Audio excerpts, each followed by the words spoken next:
বাইরে ভাই শাকের কি জট পাকাইছে দেখেন।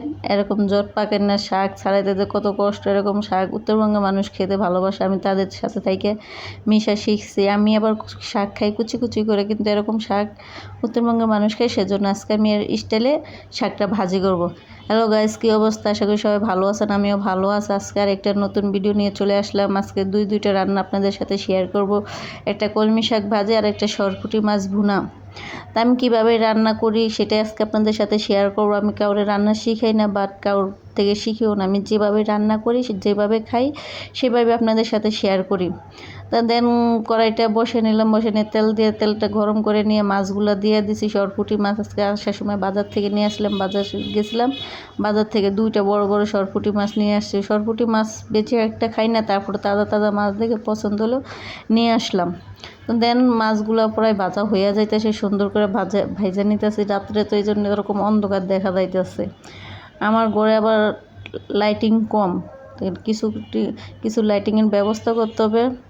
ভাই দেখেন, কথা বলতে গেলে নার্ভাস হয়ে যায়, কে কিছু মনে করবেন না। বারবার প্রতিটা ভিডিওতেই বলি, যদি আপনাদের সাপোর্ট থাকে তাহলে সব কিছু ক্লিয়ার হয়ে যাবে, সব কিছু আস্তে আস্তে শিখে যাব।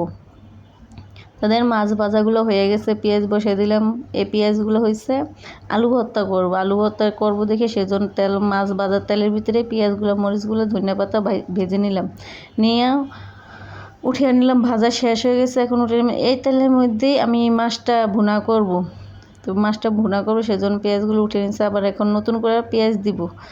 আপনারা এরকম কে ভর্তা খান, ভাতের মধ্যে আলু দিয়ে সিদ্ধ করে ভর্তা করে খান, অবশ্যই জানাবেন। তেল বেশি হয়েছে এই জন্য একটু বাটি থেকে ঢেলে নিয়েছি। তো এই পেঁয়াজগুলো হয়ে গেছে, এখন আমি টমেটোগুলো দিয়ে ভালো করে লাড়াচাড়া দিয়ে কষিয়ে নিব, একটু তেলের মধ্যে ভাজা নিতেছি।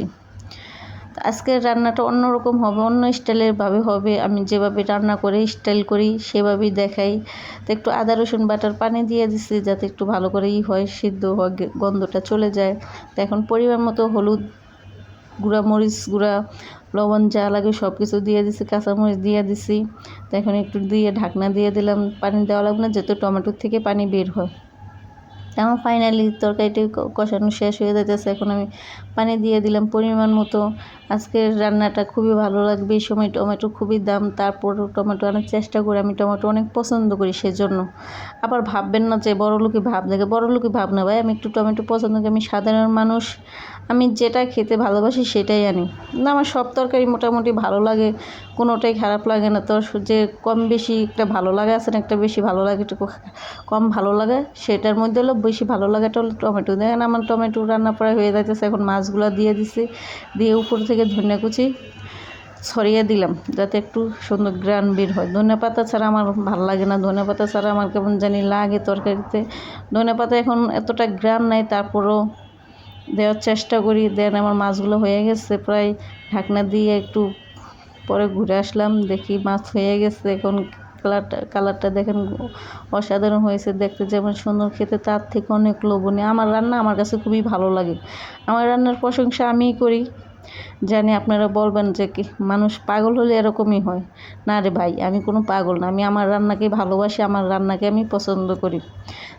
যেরকম রান্না করে ওরকমই খেতে ভালোবাসি। দেখেন রাস্তাতে কত গাড়ি ঘোড়া যায়, যেহেতু মেন রাস্তার সাথে আমার বাসা, সেজন্য সবসময় গাড়ি ঘোড়া চলাচল করে, একটু জানালাটা ফাঁক করে বেশি খোলা রাখলে আবার বাতাস ঢুকে রান্না করা যায় না। ছোট্ট একটা কিচেন রুম, এই যে একটা চুলা দেখেন কত কষ্টে রাখি, কোনো জায়গা নাই, কোনো সিস্টেম নাই।